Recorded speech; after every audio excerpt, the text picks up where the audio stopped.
Hey everybody, this is Sirax Gaming, and welcome back to another episode of the Kombat Kodex, the series where I break down 10 or 5, depending on the character, behind the scenes and lore facts about Mortal Kombat 1 characters. Today's video is going to be about one of the most prevalent characters in Mortal Kombat history, Sub-Zero. Also, one of the best. You didn't hear it here first because Sub-Zero is insanely popular. But I figured it was about time. We've done the Scorpion video, it's time for us to make Sub-Zero's video. Little bit of a disclaimer, I'm going to get into some Sub-Zero identity stuff, but this will be the video for Bi-Han and Kuai Liang facts. Mostly Kuai Liang, some Bi-Han, but yeah, as I explained in the Scorpion video, Kuai Liang is actually now Scorpion, no longer Sub-Zero. We'll talk a little bit about that. But this is going to be the premier Sub-Zero fact video, so let's get into it. Fact number 1. As most experienced Mortal Kombat fans should know, Sub-Zero is a mantle, and not a name. The identity of Sub-Zero frequently changes between the two brothers Bi-Han and Kuai Liang, with Kuai Liang being the most prominent Sub-Zero. Between the two brothers, they have multiple aliases besides Sub-Zero. Bi-Han is the first Sub-Zero until he is murdered by Scorpion, Hanzo Hasashi, during the events of the first Mortal Kombat game. After this, Bi-Han returns as Noob Saibot the Shadow Wraith.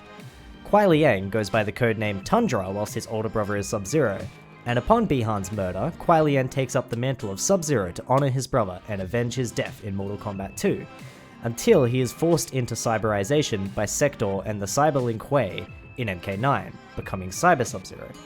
In the Mortal Kombat 1 timeline, Kuai Liang is actually Scorpion, but he is still the younger brother of Bi-Han, who is Sub-Zero once more. Fact number 2. Speaking of Tundra and Noob Saibot, here's a double fun fact for you.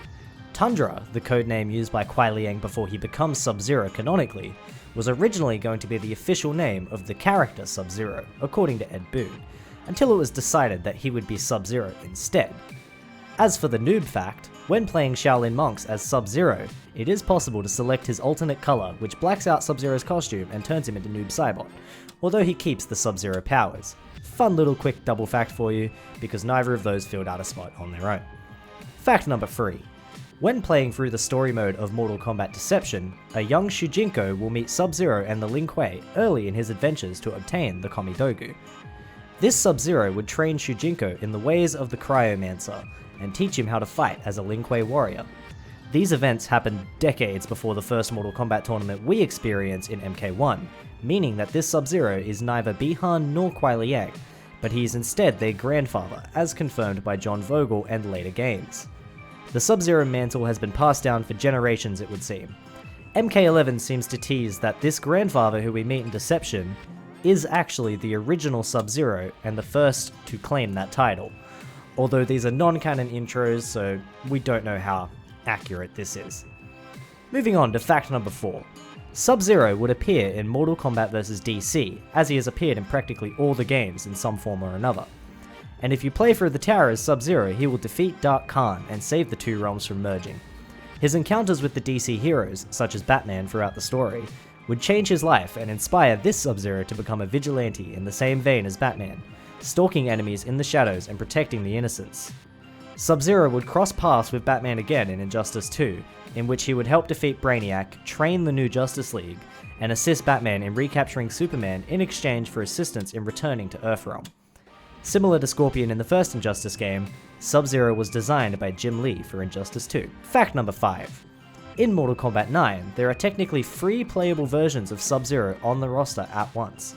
There is the standard Sub-Zero, who has skins for both Kuai Liang and Bi-Han, and both Bi-Han and Kuai Liang would get their own separate slots on the roster separate from each other.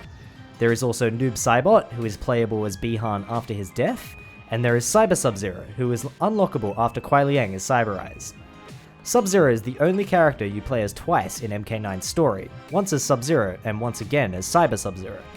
This would become a trend going forward, as in MKX, Sub-Zero technically occupies two slots again. One is Sub-Zero and one is Cyber Sub-Zero on the Triborg secret variation, and again in MK11 as Sub-Zero and Bi-Han would once again return as Kuai Liang and Noob Saibot in their own respective slots. Moving on to fact number 6.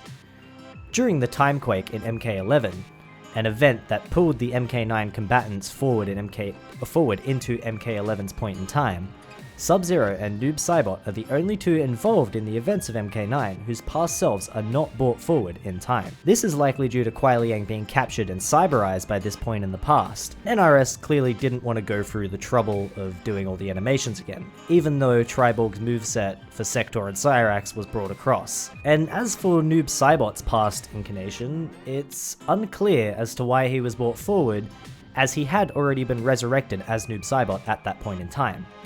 I guess it was never explained and we'll never find out what happened to present Noob Saibot, but he's the only version of Bihan present in that point of time. Sorry, I said present a lot, but you know, we got there.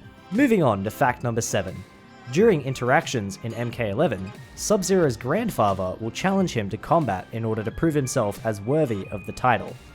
Whilst non-canon, this is the first time since Deception that their grandfather is mentioned, and we also learn that he is the first Sub-Zero in this timeline, creating the mantle of the Lin Kuei warrior and the first to possess that title.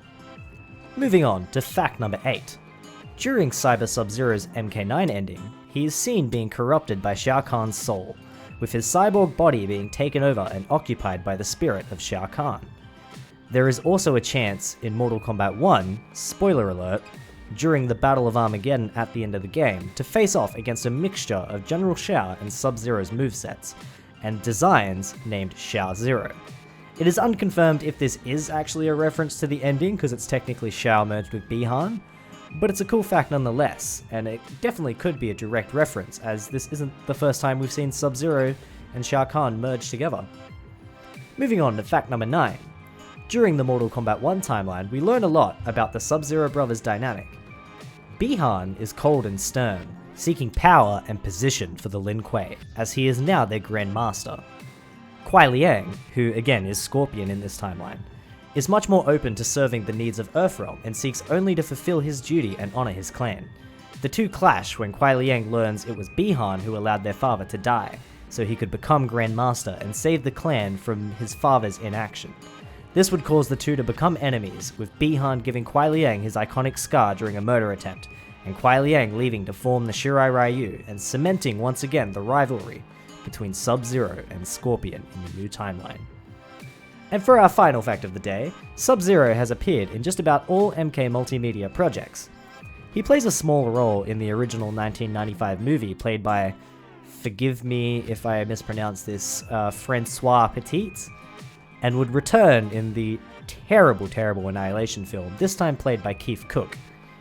The 1995 movie features Bihan, just for reference, and the Annihilation film features Kuai Liang.